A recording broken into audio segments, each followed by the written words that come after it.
Okay, and then one more question. The most effective contribution made by Dadabhai Naoroji to the cause of Indian national movement was that. Okay, he exposed the economic exploitation of India by the British. We're coming into next PYQ. Then again, interpret the ancient Indian texts and restore the self-confidence of Indians. Self-confidence of Indians.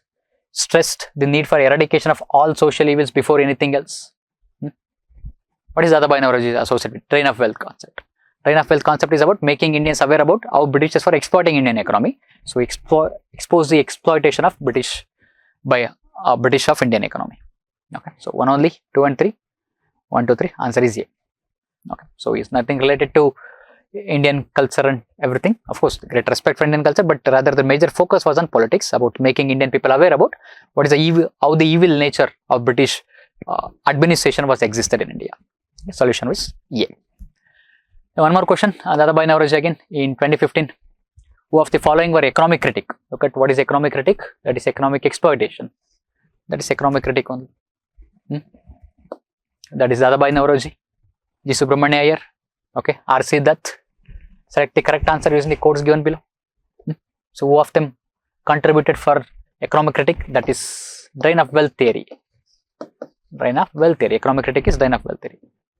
So, 1 only, 1 and 2, 2 and 3, 1, 2, 3. So, answer option is all of them.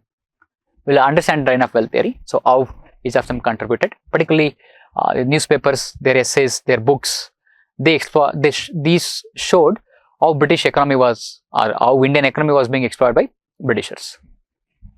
Okay. Now look at, with reference to period of colonial rule in India, home charges formed an important part of drain of wealth. Look at that. From this concept, that is 3 questions have been asked. 11, 12, 15. Which of the following funds constitute home charges? First, we need to understand what is home charges. Home charges means that kind of expenditure that happened in England for Indian purposes. Okay, that is called as home charges. Okay, now funds used to support the India office in London, which was created in 1858, with Secretary of State as its chairman after the 1857 revolt. Funds used to pay salaries and pensions of British personnel engaged in India. Yes, of course, they are supporting the Indian administration from England. That is funds used for waging wars outside India by the British? No. Okay, that is not there. Okay, so answer is 1 and 2. Answer option is B. That is 1 and 2. That is from 2011. So from drain of wealth only. So many questions for us. And of course, the one personality who played a important role in drain of wealth is, that is, we talk about Dadabhai Naoroji. So first we'll understand the meaning of drain of wealth. Then we'll understand what is the constituents of drain of wealth, and the important personalities that contributed for the evolution of the drain of wealth theory. And this drain of wealth theory is one of the important plank of Indian nationalism in the second phase of Indian nationalism. In the first phase of Indian nationalism, Indians understood that Indian resources are being drained out in a very simple terms, and these great leaders made the Indian people understand that one. In the second phase of Indian nationalism, that is from 1905, that is the extremist phase, from 1905 to 1919, even in Gandhian phase also, the youth asked the Britishers to stop draining Indian wealth. So that is the awareness that created by this early nationalist leaders, who are also called as moderates, between 1885 to 1905. This is the first phase of Indian national movement. Now, what is the meaning? Meaning is very simple. This drain theory was developed by the Indian nationalist thinkers because they want to analyze what is the reason for India's poverty. They want to analyze what is the reason for India's poverty, and the Indian poverty, that is ruralization of Indian economy because of British policies. First, they need to understand that one. First, they want to understand. And when they were understanding that, when they were analyzing this one, they came up with a theory that is called a theory of drain. And what is this theory of drain is that one? That is unrequited or unreciprocated surplus of export over imports. And that surplus of exports that transferred to England without getting anything in return. Without getting anything in return, and that is called as theory of drain. Drain referred to as the unrequited or unreciprocated surplus of exports over imports that was transferred to England and without getting anything. Like one-way free trade we talked about. Indian salaries going out of that one. High salaries, the British personnel, remittances, pensions for British officials who retired, investments, railway investments. So all these things were part of the drain of wealth theory. Okay, attention to this particular concept was brought out by Dadabhai Naoroji. That is showed to the Indians that look at here. So this is how the exploitation is happening. And particularly in his famous book written in 1901, and that is Poverty and Un-British Rule in India. Un-British Rule in India. And he called this drain as evil of all evils. Actually, he brought the attention in one of its meetings of in 1860s itself only, he established East India Association. I will come to that one. So in London itself only, in one of the meetings of East India Association, he brought that attention, but in very expansive manner, in a very understanding manner, he wrote that in Poverty and Un-British Rule in India.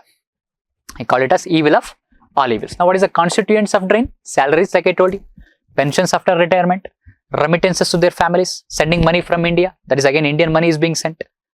Okay. Then again, company profits through dividends and interest. Company was trading in India, so shareholders were there.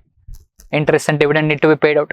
Okay. Then again, army expenditure to capture Asia and Africa, and interest and debt rise because Indian government raised the debt.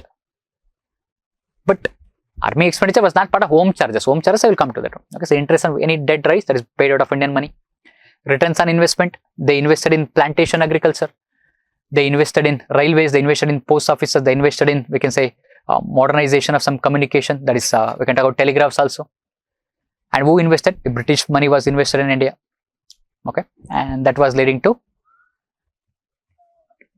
they wanted profit, whichever money that is invested in India, and that return again went back with the principal amount. And again, something called as home charges, that is any expenditure in England, any government expenditure, Indian government expenses in England, that is store purchases of India offices, annuities, irrigation charges. Okay, so that again debt rise on annuities of railways and irrigation work that done. So that was charged in England, and they are called as home charges. Okay, Indian government expenses in England, that store purchases, salaries, debt rise there. Then again, annuities on account of railways and irrigation works.